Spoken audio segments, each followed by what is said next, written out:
Uno es un caballero oscuro. El otro es un amigable vecino.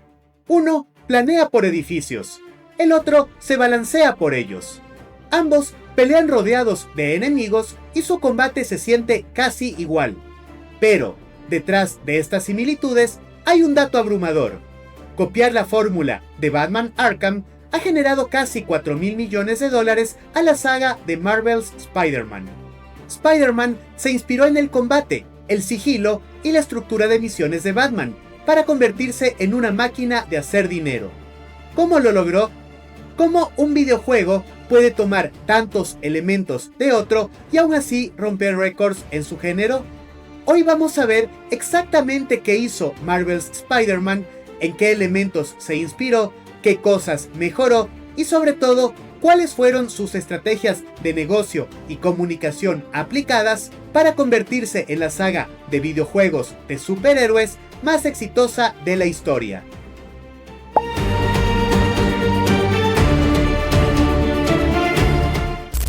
Durante casi una década, la trilogía de Batman Arkham fue el estándar de los videojuegos de superhéroes.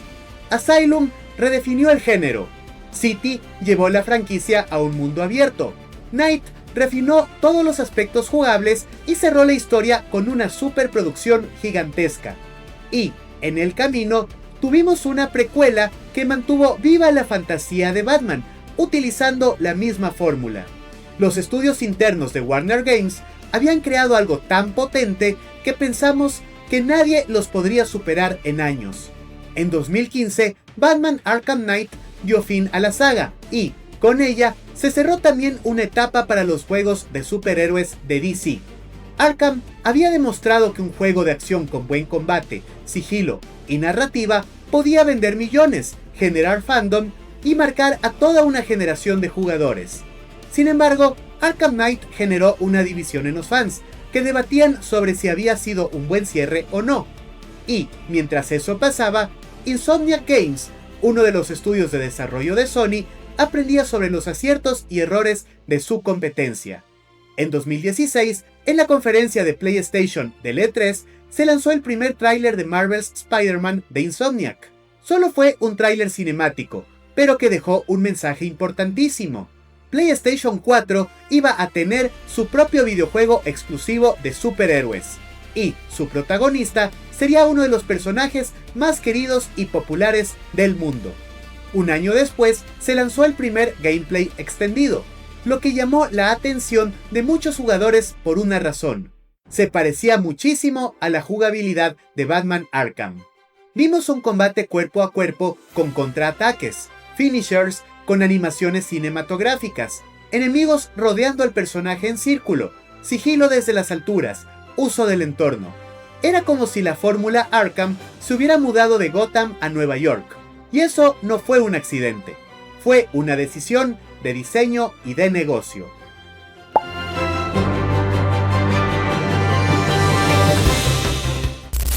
Copiar la fórmula de Batman Arkham le dio una buena base a Marvel's Spider-Man, pero para convertirla en una franquicia millonaria se necesitaba mucho marketing.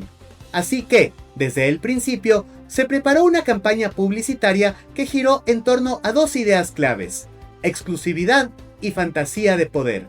Primero, exclusividad. Spider-Man era el gran lanzamiento exclusivo de PlayStation 4, el que justificaba comprar una consola, el que Sony usaba prácticamente en todas sus campañas. El personaje aparecía en conferencias, en materiales promocionales, en bundles de la consola, en ediciones especiales. Cuando pensábamos en PlayStation 4, pensábamos en Spider-Man balanceándose por Nueva York. Segundo, la fantasía de poder.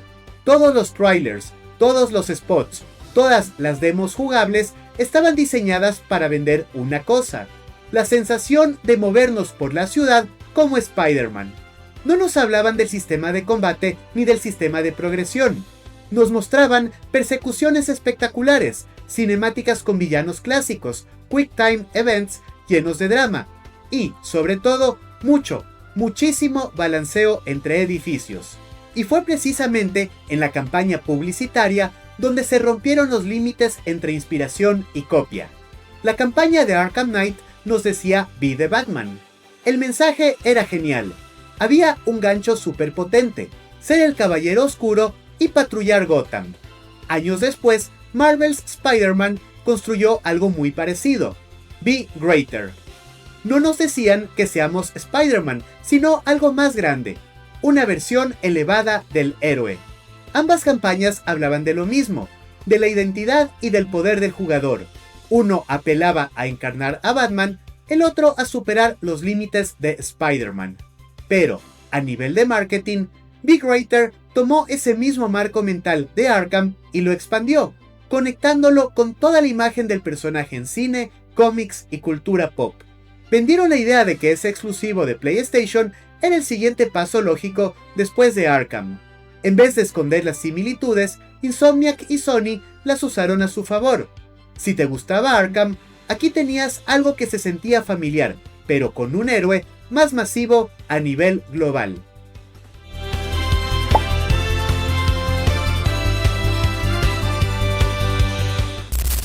Copiar la estrategia de Batman funcionó muy bien. En el momento de su lanzamiento, Marvel's Spider-Man rompió récords. El juego vendió alrededor de 3.3 millones de copias en solo 3 días, convirtiéndose en el exclusivo de PlayStation que más se había vendido en la historia de la consola, superando incluso a God of War, que había colocado unos 3.1 millones en el mismo periodo. Eso significó casi 200 millones de dólares en ingresos solo un fin de semana. En total, la versión original de PlayStation 4 superó los 22 millones de copias vendidas con el paso de los años. Y si sacamos las cuentas de la franquicia completa, que incluye los videojuegos Miles Morales, Spider-Man 2, las versiones remasterizadas y el lanzamiento en PC, ya se han superado los 50 millones de juegos vendidos. Traducido a dinero, distintas estimaciones colocan los ingresos totales de la saga en una cifra cercana a los 4.000 millones de dólares, contando ventas de software, impacto en hardware y licencias asociadas. La crítica respaldó este éxito.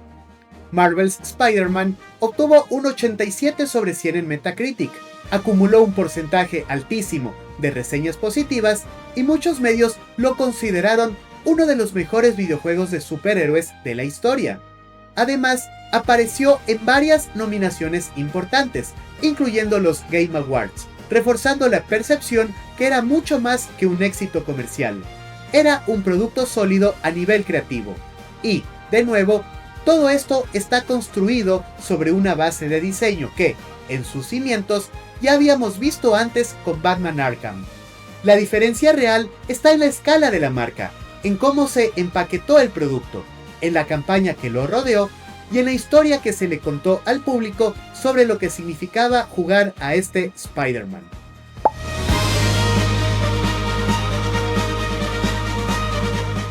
Entonces, ¿qué podemos aprender de todo esto? Estas son las 3 lecciones de marketing que nos deja Marvel's Spider-Man. La primera lección: no necesitas reinventar el gameplay si reinventas la propuesta de valor.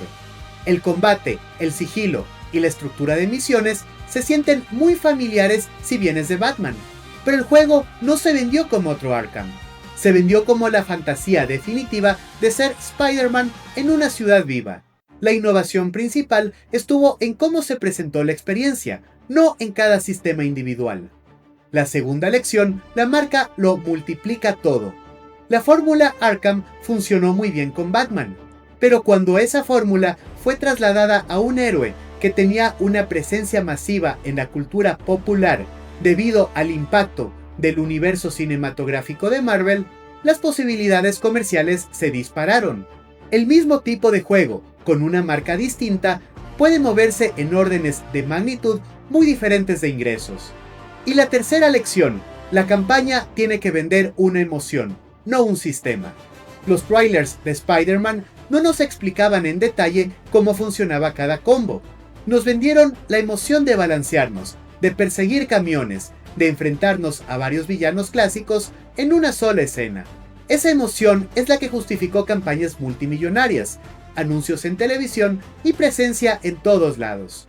Y eso conecta directamente con un videojuego de la misma saga de Arkham, que entendió muy bien cómo hacer negocio sin inventar el agua tibia. Si quieres ver otro ejemplo de cómo reciclar sistemas, activos y estructuras y aún así ser súper exitoso, mira el video que te aparece en pantalla. Allá te cuento cómo Batman Arkham Origins ganó millones reutilizando todo lo que pudo de Arkham City. Nos vemos allá.